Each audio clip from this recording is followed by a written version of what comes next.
Hello everyone and welcome to another fantastic edition of SCOM-a-thon. This is the SCOM-a-thon 2021 and today I'm here with Ruud, my colleague. Thank you. Hey Serge, my name is Ruud van Hoof, Microsoft Customer Engineer. You most likely know us still as Premier Field Engineers. Living in the Netherlands, focusing on monitoring, so SCOM, Azure Monitor, but as well automation. So things like Powershell, Azure Automation, DevOps, the whole shebang. And I'm a pleasure to actually be hosting this session again together with Serge.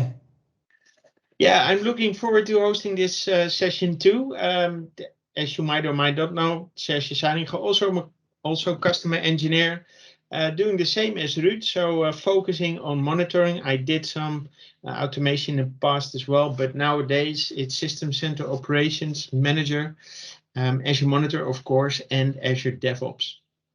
And today we're going to focus on Operations Manager, obviously, and we've got a great agenda for you lined up. And our focus is on working with PowerShell and Operations Manager and make it more efficient. So the key word today in our session is efficiency. So let's try to see if we can make it an efficient presentation. The agenda is about measuring is knowing, filtering, what issues you might run into with where object, and hidden gem, we think traversal depth, and then the hash table array. Please know that it's all about Operations Manager and PowerShell, but a lot of code that we use here, or the examples at least, apply to other PowerShell scenarios as well. So it's not just limited to Operations Manager, but you can use it for other products, technologies, code, whatever. We're also on Slack, so if you don't have the opportunity to chat, no problem. We can continue our conversation on Slack. Please note the URL mentioned where you can join. Besides this, the SCOM Cafe is also open, where you can grab a cup of coffee or tea, or maybe something else, and then visit us where we can continue our chat. And then we also have the main site for SCOM-a-thon, where you can find all information about this year's SCOM-a-thon. So let's quickly dive into our PowerShell and Operations Manager stuff. Looking forward to working with you on that. So one of the first things that we say in the Netherlands, or a very known proverb, is meten is weten, and it freely translates to measuring is knowing. So don't guess, but know what the fastest method is. And we've got some wonderful opportunities in PowerShell, which you can use to see if indeed your query is running efficient, or maybe you can find some code you can optimize to make it run faster. So the first command, or the command that you can use, is measure command. We'll dive into that in a couple of slides from now, where Ruud is going to show some great examples. So hopefully you're very familiar with the measure command, where you have the expression parameter to measure the time it takes for your PowerShell command to complete. You can also run a stopwatch. It's maybe more practical where you have multiple lines of code that you want to share, want to measure. Then again, you have to do a little bit more work, because first of all, you have to create your stopwatch. Then you have to start it. In between, you maybe want to record how much time has elapsed, and in the end, you need to stop your stopwatch as well. So it's a little bit more code, but can be very handy as well. Shall we show something? Sounds great. You're way ahead of me, so please go ahead. So let's start with the one with the measure command. We've prepared a lot of these scenarios, because otherwise I'm making always a lot of typos. So this one I actually hadn't prepared. So one of the things with measure command, it's very easy. As Serge already mentioned briefly, we can use the measure command, and we have the parameter expression that actually is required. Not required, it's you don't need to specify, but it's always a good best practice to use the parameter. And here what you can do, you open it with a curly brace and you can do a command like, for example, the get child item. And I'm going to specify here, we're going to do C temp. And we're going to close the curly brace. We're going to run it. Going to run it here with F5. And here you can see, we get some information. We get some information here is about, hey, how many days, hours, minutes, and seconds it actually ran, as well, of course, as milliseconds. But the ones I usually are quite interested in is the one with the total days, total hours, total minutes, total seconds, and total milliseconds. So depending, of course, how long certain things take, you can see here, for example, hey, it took, for example, a total milliseconds of 9 milliseconds. This one will give you all the insights that you need for your script. And what you can do, because you open it with a curly brace, you can actually use multiple lines as well. So just, for example, hey, we're going to run it twice. It's not really something you would usually do, but you can see here that eventually you will have the total duration of those two commands, which is in the full expression you will actually see here. There's only one limitation of measure command, and it's the fact that it won't display the output of the commands. So here you can see, for example, get child item minus path ctemp would usually display all the files and folders in my ctemp folder. Now it actually doesn't display. If you want that, then the stopwatch might be a better solution for you. What you do with a stopwatch is you are going to create a new object based on the system diagnostics.stopwatch. Then what you're going to do is at the moment you want it, so this is something you can actually do on top of your script. And at the moment where you want to calculate how long certain things take, you can use the stopwatch.start method. Then do whatever you need to do. Now, here you can see, for example, that we're using a get child item again. This case only on the C drive. Do we recurse? And we only want to have 10,000 files. So when this one is done, well, we can also use the .elapsed property. And if we use that one, we'll see what at that moment, how much time already has elapsed. And then we can run another command if needed, and eventually we can stop the stopwatch and we can see how long this actually took. So let's do a quick clear screen and run this one. And here what you can see now, I'm gonna wait until it's finished. But this one is the first part that actually happened with the elapsed. So you can see here that it took a total of 1.07 seconds or 1077 milliseconds.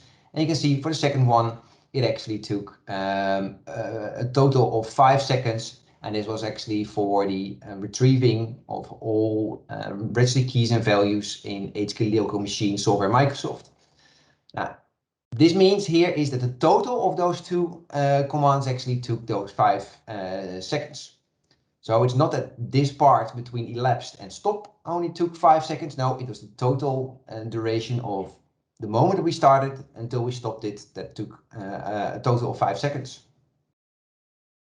So basically, if I understand you correctly, the get child item only took 3.6 seconds, if my quick calculations are correct. Yeah, no, it's even more. It's 4 seconds, roughly 4 seconds. But yes, indeed. So you can see that going through the registry is a lot slower than the going through the files. As well as that I need to work on my mathematics because I'm not very good at subtracting. But hey, that's something different entirely. Not sure whether you remember all those alerts that say that your PowerShell script took way too long to execute and that it was killed by SCOM. Well, this is one way of measuring your PowerShell code and exactly how long it takes. And this allows you to make it mean and lean. So another way to make it mean and lean, or one of the ways to make it mean and lean, is filter on the left and format on the right. And maybe this sounds a bit like kicking in an open door. However, I do, and not sure if you experience the same, Ruud, I do see a lot of commands still throwing all objects through the pipeline where we use a where object to filter. Definitely, totally agree on that one. Yeah, and you might notice this with SCOM alerts specifically, where you want to filter out alerts with a specific resolution state, or perhaps with a certain severity. So what we can do, and this is the first hidden gem that Ruud and I would like to share with you. Hope that as far as you haven't noticed the criteria parameter just yet. But what you can do from a SCOM perspective is with the get SCOM alerts, is you just use the criteria parameter to filter on the left and make it much more faster than just get all alerts, push them through the pipeline, and then filter on the right with the where object. So if you take a look at other examples, we have AD user, we have AD computer, AD group, the Active Directory PowerShell commands, where they have a filter parameter where you can use get AD user and then filter and then type in your search query to make to do the filtering on the left, which makes your PowerShell code much more lean and mean. So maybe Ruud, you want to share some PowerShell examples on how we can filter on the left and format on the right to make our PowerShell queries even more efficient? Yeah, what you actually forgot was the first line with the named parameters. You have a lot of these commands have things like, for example, minus display name, minus name, or any of those situations. A resolution state, of course, is also a well-known parameter for that one. Yeah. Use those ones as well, because compared to doing those into a where object statement makes it even, let's say on the where object side, a whole lot slower than using the designated parameters for those. But of course, they need to help you for the situation you actually want to do. But here we've got a couple of examples, and we're going to dive immediately into, hey, how slow or how fast are these actually? So what we actually have here is we've got a situation where we are going to use a measure command, of course, because that's how we want to go to measure and going to show you why or how quick something these commands are. So let's quickly clear my screen. Now, what we're going to do here is just to give you a bit about the difference in we're going to run these 1,000 times. Why is my environment where we're going to do this is actually pretty small, and you'll see the differences in these, especially how larger the environment is, how bigger the wins is that you actually can get with our suggestions. In small environments, usually you might sometimes even be quicker in certain ways if you're going to do it with a where object, but in the majority, and with smaller, I mean, if you're, let's say, 50 agents or something, but above that or quickly, you will see that there's going to be a difference. But just to actually show a bit, we're going to run it a couple of times, 1,000 times here, just to give you a bit about how actually the difference between those commands are. So the difference here is what we're going to do. We've got a get SCOM class, and we're going to send everything from all classes to a where object statement. And we're going to say, hey, where display name like, and you can see here with the wildcards Windows. The same thing what we can do actually is we can use the parameter name for that one, which is the get SCOM class minus display name. And you can see here star Windows star, the exact same thing. We're going to run those two commands. Going to select them and use the F8, or here I'm just going to press the button. Now let's run it, wait until it's finished. Both me and Serge have a lot of patience. This is always the part where you're going to worry, is everything going fine? It is going fine, but if it takes too long, I'm going to start whistling a song or perhaps sing it even. Please let it finish quickly. Let it finish quickly. Now here you can see the difference. I already mentioned the total seconds or total milliseconds is usually depending, of course, how long everything takes, the place where you're going to look. And you can see the difference here. So here we've got a total of 24 seconds for the command which was using the where object. And we've got here a total seconds of 3 for the part where we're just going to use display name. And just going to do one thing, just because people are going to say most likely, yeah, but you already probably did this, and now it's being, for example, cached in SQL or anything, or in SCOM, and therefore this one is actually running a lot, would be running a lot quicker now. Just let's try it, just because we can. Don't want to have those debate afterwards in the Q&A. but we'll most likely see it's going to be, yeah, maybe 20 seconds. But most likely it's going to be the 24 seconds again. But in the meantime, while this is running, I can explain already the next one as well. What we have here, we've got a get SCOM alert and we have a where object. And what we're going to do here is we're going to look for every alert with the resolution states 0, meaning is new, and severity equals 2. I'm always confused. I always have to remind myself that 0 is informational, 1 is warning, and 2 is critical. And is monitor alerts equals true. So we have a combination that we want to have all new alerts that have a critical alerts that are originating from a monitor. Now, we're going to do the same thing we can do as well using the get SCOM alert minus criteria. And here we're going to say resolution state equals 0, severity equals 2, and is monitor alert equals true as well, because that's a 1. Now, we're going to run both commands. Well, Ruud, before you're going to run both commands, the result came back, and as far as I can see, it took exactly the same amount of milliseconds. Yeah. 24.9 and 24.8. So yes, this is almost actually the same. So there's no caching or anything that makes a difference here. Now, let's clear this one. Gonna run this one, and here you can see is that this one is actually pretty quick. So you can see here, this one ran 124 milliseconds, and here you can see it ran 75 milliseconds. Both of these sounds absolutely like very, very acceptable. But again, my test environment is pretty small. It's completely insignificant if you compare it to most of the customer scenarios. In these ones, you can actually have seconds and seconds in differences, and especially if you're going to do a lot of these queries in your script, where you're going to repeatedly do certain checks. This one can be a huge lifesaver.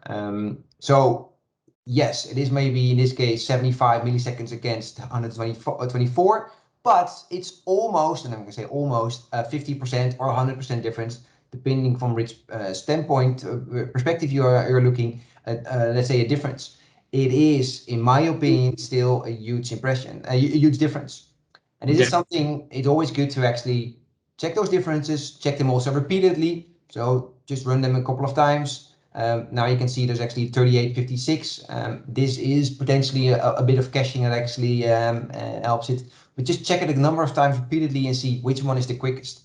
The only way you find out is measuring is knowing. So by testing it. Definitely. But this one is potentially a huge lifesaver. If you've got thousands of alerts, this one will make a huge difference. Definitely, and you can fiddle with the criteria a little bit, make it even more complex to suit your needs without having to push all objects, in this case alerts, through the pipeline and then use a where object for filtering, Yes. which definitely makes it a lot faster. Yeah.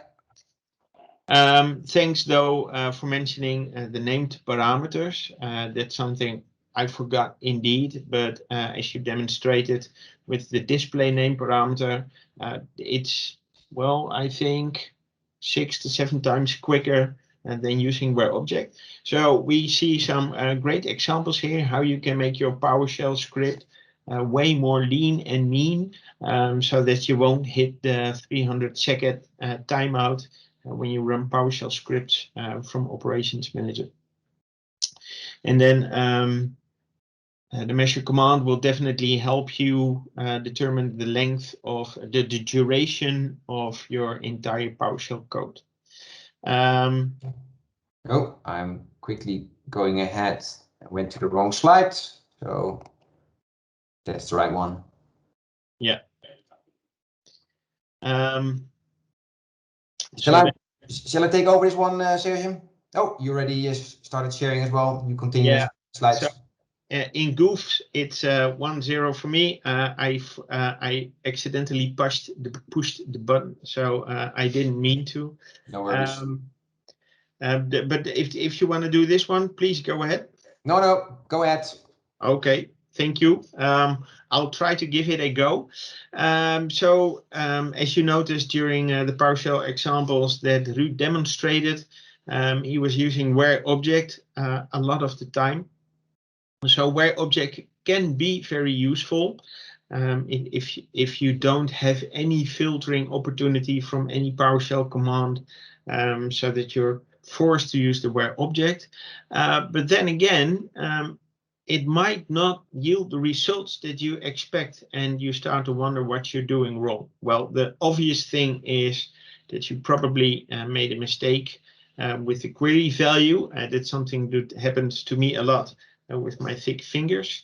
But then operations manager might do something different entirely than what we would have expected. So it might not just be your query value where you are actually looking for a specific value. Severity is 2, resolution state is 0. It could also be that we're not querying the right property, and that there are perhaps other properties that we should query. So Ruud, I know you have some great PowerShell examples lined up for this one as well, so please share them with us. So it's a simple one. So what we're going to do here, and this is something that if you're going to start with the combination of PowerShell and SCOM, you're going to run into, and it most likely will cause you like, let's say in half an hour delay. It's like, why the hell is this happening? Hopefully this example will actually prevent that if you have never done it before. But let's show it. So what we have here is we're going to create a variable called var, and we're going to put some data in there, and the data in there will be all SCOM class instances of the Microsoft Windows Computer class. So let's run this one. And what we're going to do now is I'm going to query the var, and we'll see here is if I'm opening var, I've got, what is it? 6 machines in there. So like I said, it's a really small environment. And what we're going to do here is I'm going to grab the first item of the array, just because I don't want to see all the others. And we're going to do a select object, and we're going to do star. Now, these are all the properties of this specific class instance. And what I want to do is I want to know is what are all of the class instances that actually originate in this specific OU. Now you can see here the property here is called Microsoft.Windows Computer between the square braces .organizational unit. So what am I going to do? I am going to run this specific query. And you can see here we're doing a var and then a pipeline to where object. We're going to say the $_ and then you can see here we've got the single quote.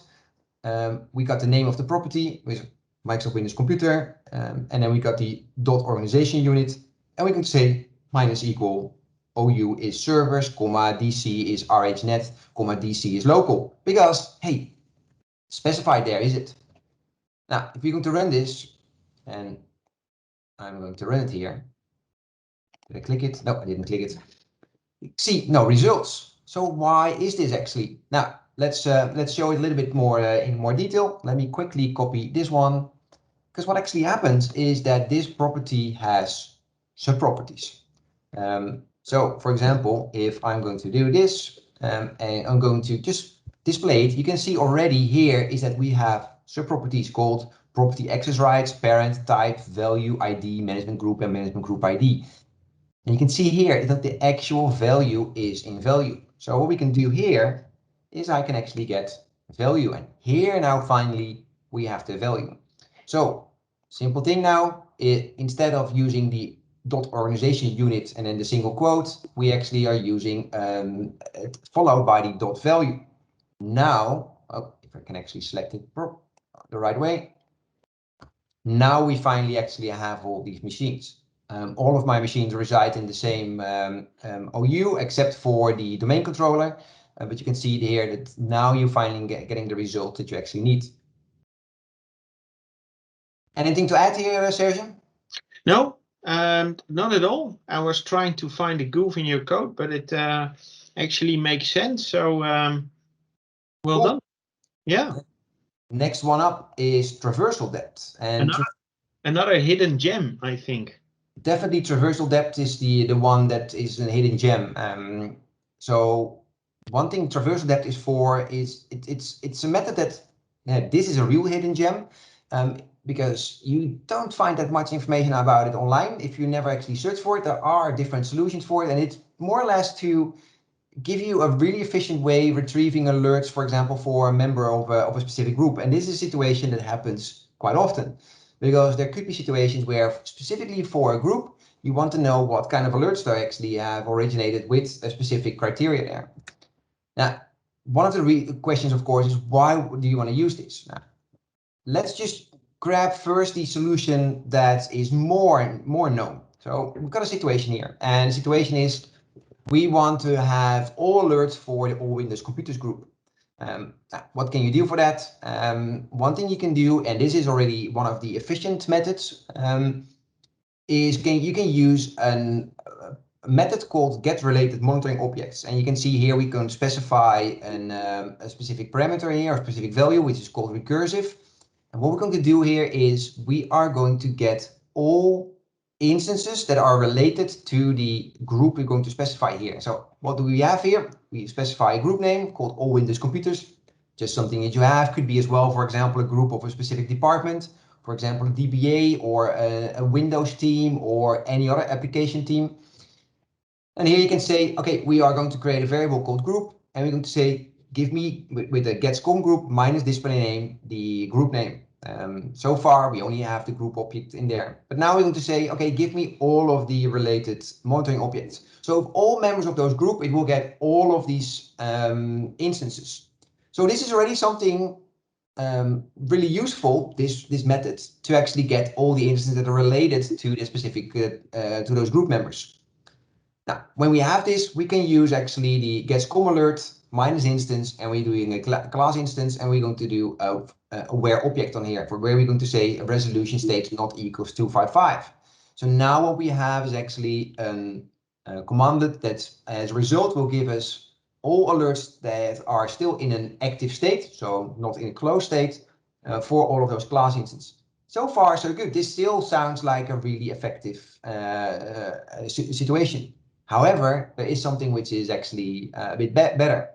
There are even solutions you can find on the internet where people are doing is they're doing a get the group, then they're going to do the class instances on it, and then they're going to do it a number of times eventually to get all items. This is, of course, a really inefficient method.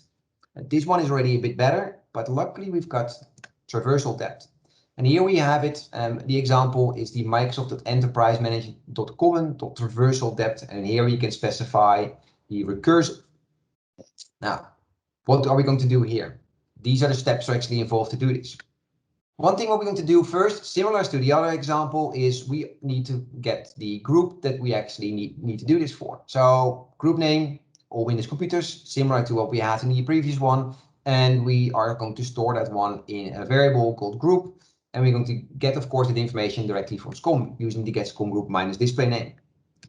Then we are going to specify optional criteria. Now, one thing we're going to use here is an example here with a time raised. And we're going to say, hey, give me the ones which actually have been raised in the last 15 minutes and a resolution state that is not closed. So I'm more or less saying, okay, give me all alerts that have been raised in the past 15 minutes and that are still in an active state.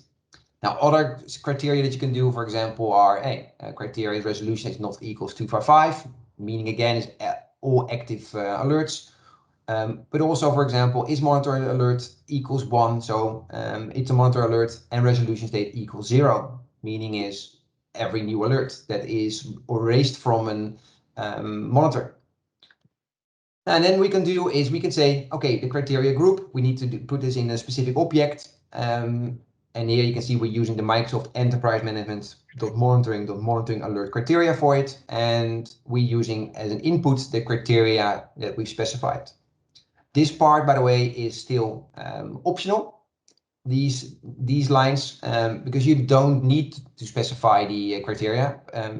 So theoretically, these lines here don't actually need to be specified if you want to get all alerts. But then we're finally going to use a traversal depth. The only thing what we're going to do here is we are going to create the object based on the code here. And If we don't actually have any criteria, then we can use the method specified here that is now being commented out, is the $group.get monitoring alerts, and then we're going to use traversal depth. If we do actually have criteria, which most likely in most situations you actually will have, we're going to use a .group.get monitoring alerts, and then we're doing the criteria group and the traversal depth. So there it actually accepts two values for this specific method. Now, show this. Now we've got the same example actually here. What we have here is the group name. We've got the all Windows computers, the SCOM group. So more or less everything is here. And let's run this without even selecting anything.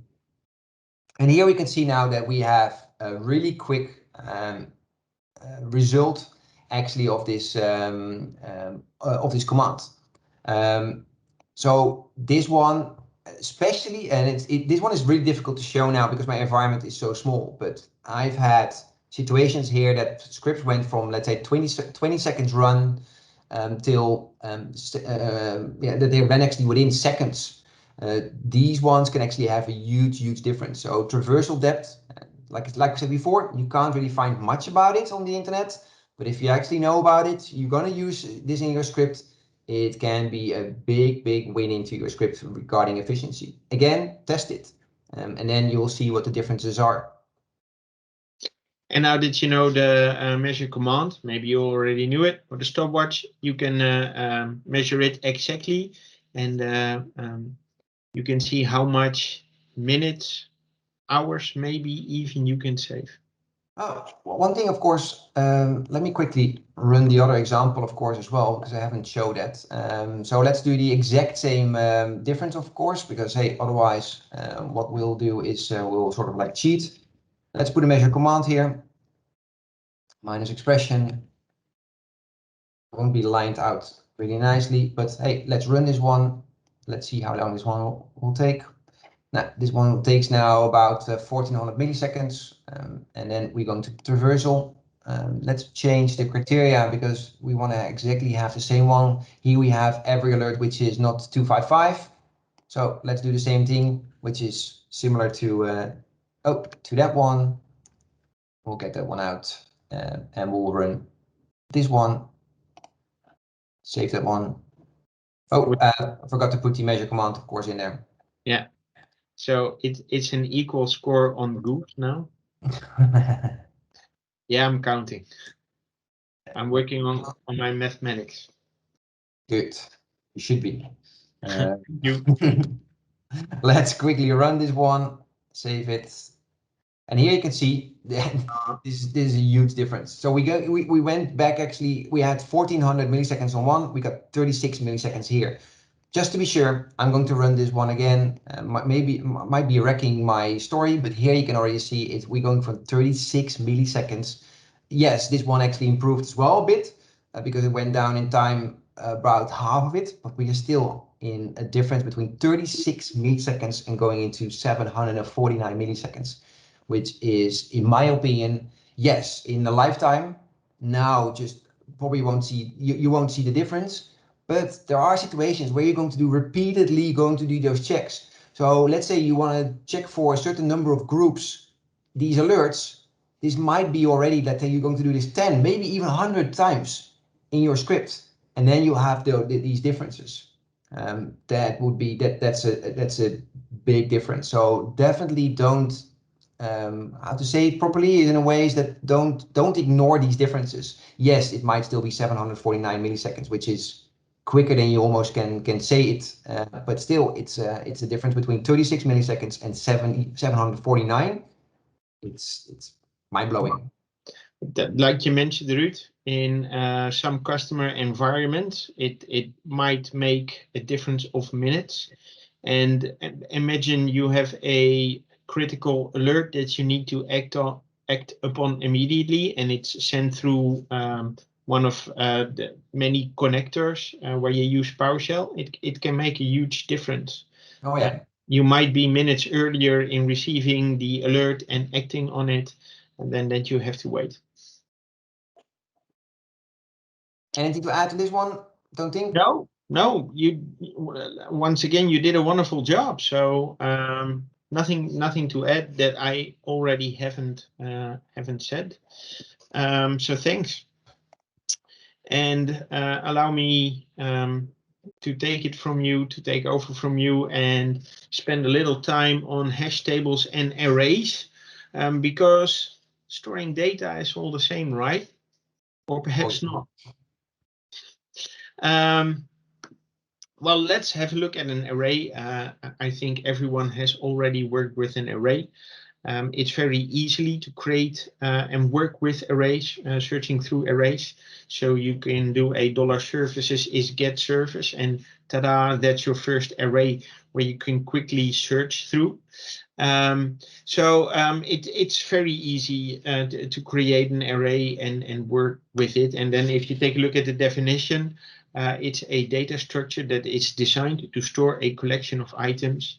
And those items can be of the same type, but can also be of different types. If you work with an array, it's like I mentioned, very easy to create one, to search through one.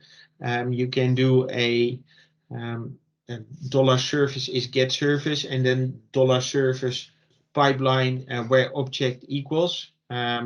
Or perhaps not, because that's not the most efficient way. But I think we all recognize how we can search through arrays that way. So working with arrays has some downsides as well. For those of you that use getMember to see what methods and what properties are available on any type of object, including arrays, might notice that when you do a getMember on a array object, you will see that it has a method called add and it has a method called remove. So sounds like fun, but I'm going to spoil Ruud's examples a little bit. Those won't work. So it's maybe a little misleading in a way, but those two methods just don't work. Should I share my screen? Yeah, sure. Maybe a good idea. I know you've got some examples lined up for us. Yes, so we're going to quickly run through how you can actually do things like creation of an array, search through it. We'll just do it quickly because I guess most of you actually work with this. It's more or less sort of like a step up to what we want to do with hash tables, because these are a little less known in certain cases. But here, do the quick one. So here we can see we've got alerts, and we're going to use the add and then the parentheses or round braces, how you want to call it. This is the creation of an empty array. But you can also just create an array by doing a get SCOM alert, for example, and save that to a variable. And that's already the creation of an array as well. Same thing for things like get process, get service. This can actually be an array. One thing to be said here, it's only going to be an array if there's going to be multiple instances of it. And if it's going to be one instance, then it's just going to be one an object with one item in there. But here we've got other things as well. Hey, we want to search through it. We can use the where object. Now, we already touched that one a couple of times here. One of the things as well, which arrays are quite handy for, is we can actually access the individual items of the array by using the one with the square braces here, and then put an index number there. Almost everything in IT, if you're talking about items in arrays, starts with a 0. So the first item of the array is a 0. If we actually want to have the fifth item of the array, we're actually going to use it with 4. But you can also use it with the negative one, because the -1 actually is the last item in the array. So it's quite handy if you want to have the first and last item in the array. You can use 0 and -1. Now, adding items to array, for example, we can do an alerts, and then that we can just here start with an empty array. Let's do this one. So let's start it, select it. Now here we've got now create an empty array. We can see in alerts there's nothing in there. What we can do as well is we can do a get type on it, for example, and we can see here it's an object for all the base type system.array, but there's nothing in there. But now what we can do, for example, is we can use the plus is, and if we're going to just do it to this one, what we'll see now is that we'll most likely have anything in there. Hey, you see I had the all management service resource pool available, and these are now all of the closed alerts. Why? Because we use the resolution state minus with the 255, which are all closed alerts. Now we can do as well, do the next one, and you'll see that if I now do alerts, you'll see I have much more there, but there will only be of the state closed and new. Anything like resolved won't be in there.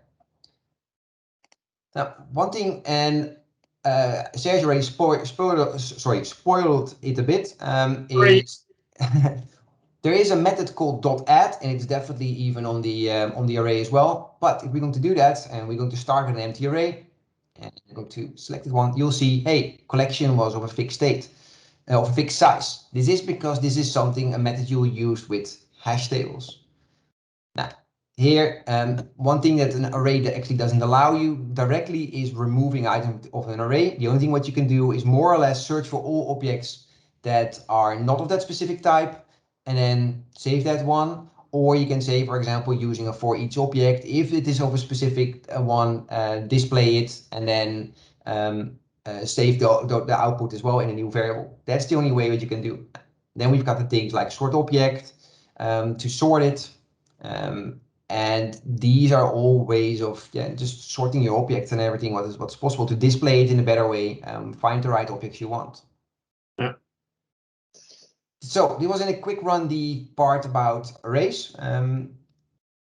Shall I take one over, or are you going to continue? You're already taking over, I see. Good. Apologies. No worries. But if you do all the talking, I'm just going to click on the next slide.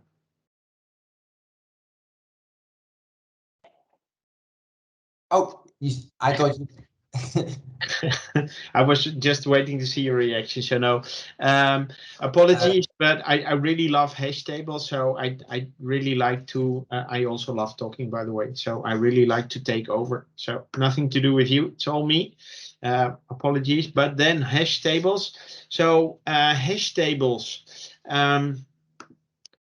Also a data structure, but this is known as a dictionary or associative array, where we have a compact data structure that stores one or more key value pairs, and that's very important to notice. And I'm sure Ruud is going to elaborate a little bit more on that, but key value pairs is very important to notice. So now that you know the definition of a hash table, let me quickly allow to talk about it a little bit more. Don't want to take up all Ruud's time because he's got another example lined up. But we have the ability to use a key value pair, which will definitely increase our performance. So if you're ever going to store data, large amounts of data in a variable, you might want to consider using a hash table. It's similar, creating a hash table is similar as to what we saw with arrays, but instead of parentheses, we're going to use curly braces. And working with hash tables will be a lot more efficient. And not only because it's quicker to search, we can now also easily use the add and remove method. And as you saw in Ruud's demo, that doesn't work for arrays.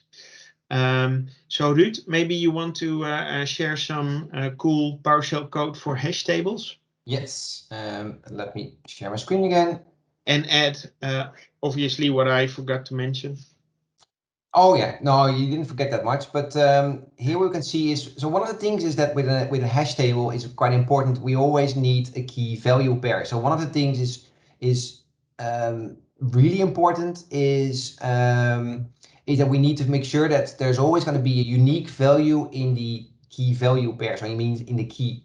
But let's dive into this one first. What we can see here, Serge already said it, is that the creation of a hash table, an empty hash table, is the only difference is between that is, I'll make it a little bit bigger, is we're using the curly brace here.